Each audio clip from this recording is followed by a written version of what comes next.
औरत को दर्द नहीं होता। ये कहानी रिया की है, जो कि एक बड़ी बिजनेस विमेन है। उसको किसी के दर्द से कोई फर्क नहीं पड़ता। उसके लिए अपने काम से बढ़कर कुछ नहीं। ये क्या बना रखा है? ये खिलाओगे तुम उनको? माफ करना छोटी मालकिन, मैं फिर से बना देता हूँ। अरे क्या हुआ बहू, क्यों चिल्ला रही हो इन पर इतनी सुबह सुबह? अब क्या कर दिया इन्होंने? मम्मी जी, अभी दोपहर को मेरे बहुत ही इंपॉर्टेंट गेस्ट आने वाले हैं और इनका खाना ऐसा है बेस्वाद। अगर ये खाएंगे तो क्या सोचेंगे? इनको अभी के अभी नौकरी से निकाल दो। मुझे ऐसे लोग काम पर नहीं चाहिए जिनको ठीक से काम करना नहीं आता। अरे लेकिन बहू, ये बहुत सालों से हमारे लिए काम कर रहे हैं, ऐसा कैसे निकाल दे? हाँ मेम साहब, मुझे नौकरी से मत निकालिए। मैं अच्छे से काम करूंगा, आपको शिकायत का कोई मौका नहीं दूंगा। मैंने एक बार जो बोल दिया सो बोल दिया। जल्दी से कोई नया शेफ ढूंढ कर लाओ। अगले दिन ऑफिस में, ये सब क्या है? अभी तक ये काम पूरा क्यों नहीं हुआ है? मैम, वो क्या? किसको दिया था मैंने ये काम? उसको अभी मेरे सामने बुलाकर लाओ। जी मैम। मैम, वो सर्वर में थोड़ी दिक्कत आ गई थी। किसके? तुम्हारे या कंप्यूटर के? वो मैम, बात यह है कि जितना वक्त तुम आज मुझे समझाने में जाया कर रहे हो ना, उतना वक्त अगर तुमने कल इस काम को करने में किया होता तो आज ये पूरा हो जाता। तुम्हें नौकरी से निकाला जाता है। मैम प्लीज ऐसा मत करिए, मेरे छोटे छोटे बच्चे हैं, अगर मेरी नौकरी चली गई तो। ये सब तुमको ऐसा काम करने से पहले सोचना चाहिए था। मैम मुझे एक मौका और दीजिए, मैं अभी पूरा करके लाता हूँ। ये जो मौका था, यही तुम्हारा आखिरी मौका था जो तुमने गंवा दिया। मैं और कुछ नहीं सुनना चाहती। मेरी कंपनी में तुम जैसे कामचोरों के लिए कोई जगह नहीं है। तुम्हें इस नौकरी से निकाला जाता है। शाम को घर पर, मैंने सुना आज तुमने फिर किसी को नौकरी से निकाल दिया। अरे हमारी पॉलिसी है ना, हमारी कंपनी लोगों के इमोशंस का भी ध्यान रखती है। इमोशन कुछ नहीं होता। कमजोर होते हैं वो लोग जो ऐसे काम करते हैं। और नौकरी से निकाल दिया तो इसमें कोई नई बात नहीं। जिस तरह घर को साफ करने के लिए गंदगी बाहर फेंकनी पड़ती है, उसी तरह कंपनी को आगे बढ़ाने के लिए यूजलेस लोगों को कंपनी से बाहर निकालना पड़ेगा। तुम लोगों की तुलना गंदगी से कैसे कर सकती हो? जिस स्पीड से तुम लोगों को निकालती हो, मुझे डर है कि किसी दिन कंपनी के सभी लोग ही ना निकल जाए। फिक्र मत करो, ऐसा कभी नहीं होगा। ऐसी बड़ी कंपनी में काम करने के लिए लोग तरसते हैं। जिनको नौकरी लग जाए वो खुशी से पागल हो जाते हैं।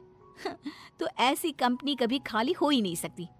वैसे भी मुझे किसी की इमोशन से कोई लेना देना नहीं है।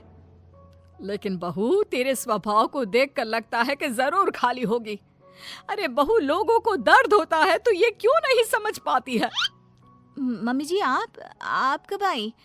आपको क्यों ऐसा लगता है? दर्द वर्द कुछ नहीं होता। कम से कम मैंने तो इस दर्द नाम की चिड़िया को कभी फील ही नहीं किया। क्योंकि बहू तो दूसरों की भावनाओं की कदर नहीं करती। दूसरे क्या सोच रहे हैं, क्या कर रहे हैं, वो क्यों नहीं कर पा रहे हैं, किसी की परवाह नहीं करती। ऐसा नहीं होता बहू। तो मम्मी जी, आप कह रही हैं कि मैं दूसरों के पर्सनल कामों के लिए अपना काम रोक दूं और उनसे उनका दुखड़ा सुनूं? हाँ बताओ भाई, क्या हुआ? नो वे। नहीं बेटा, मेरा मतलब ये है कि तू बस एक गलती होने पर लोगों को काम से निकाल देती है। ये भी नहीं सोचती कि अगर उसे काम से निकाल दिया तो उसका घर कैसे चलेगा, वो अपने बच्चों की फीस कैसे भरेगा। मम्मी जी, आपका मतलब है वो कितनी भी गलती करे मैं उनको माफ कर दूं और वापस ले आऊं? मम्मी जी, अगर मुझे ऐसा ही करना होता तो मैं कंपनी नहीं खोलती, कोई धर्मशाला खोलती, ताकि जिसका जब मन करे आए और जब मन करे जाए। माँ का वो मतलब नहीं है। माँ बस इतना बोल रही है कि अगर वो गलती करते हैं तो उनको डांट लिया करो, समझा दिया करो। लेकिन नौकरी से निकालना बहुत ज्यादा नहीं हो गया?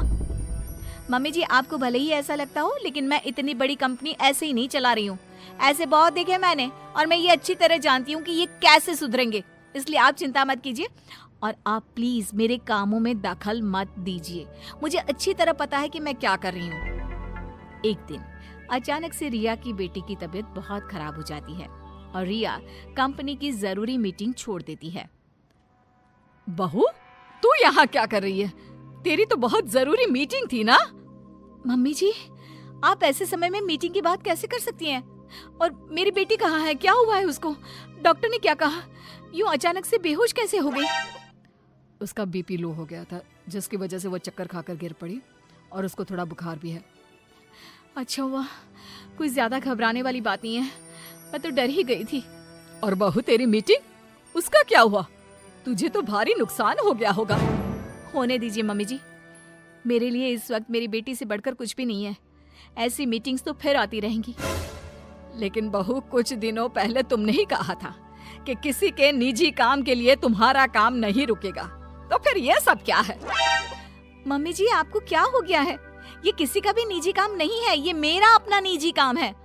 वही तो बहू, जब तुम्हारा काम था तो तुम सब कुछ छोड़कर यहाँ आ गई, और तुम चाहती हो कि दूसरों के घरों में कितनी भी परेशानी दिक्कत आ जाए, वो उसको छोड़कर अपने काम को पहली ड्यूटी समझे। लेकिन वही चीज अगर तुम्हारे साथ हो तो तुम अपनी पहली जिम्मेदारी अपने परिवार की तरफ समझती हो, उसके बाद तुम्हारा काम। ये कैसी नाइंसाफी है? उनके साथ तुम करो तो ठीक और वो करे तो गलत। आप सही कह रही हैं मम्मी जी, मैंने ये बात कभी समझी ही नहीं। अब तो समझ गई ना? अब से उनके साथ कुछ ऐसा मत करना, उनकी भी परेशानी समझने की कोशिश करना। हाँ मम्मी जी, अब मैं सब समझ गई हूँ। मुझे अपनी गलती का एहसास हो गया है। शायद सही कहते हैं लोग, जब तक वही दर्द आप खुद ना झेलो तब तक आप दूसरे के दर्द का अनुमान नहीं लगा सकते। मुझे ये देखकर अच्छा लगा बेटा कि तुम्हें बहुत जल्दी अपनी गलती का एहसास हो गया।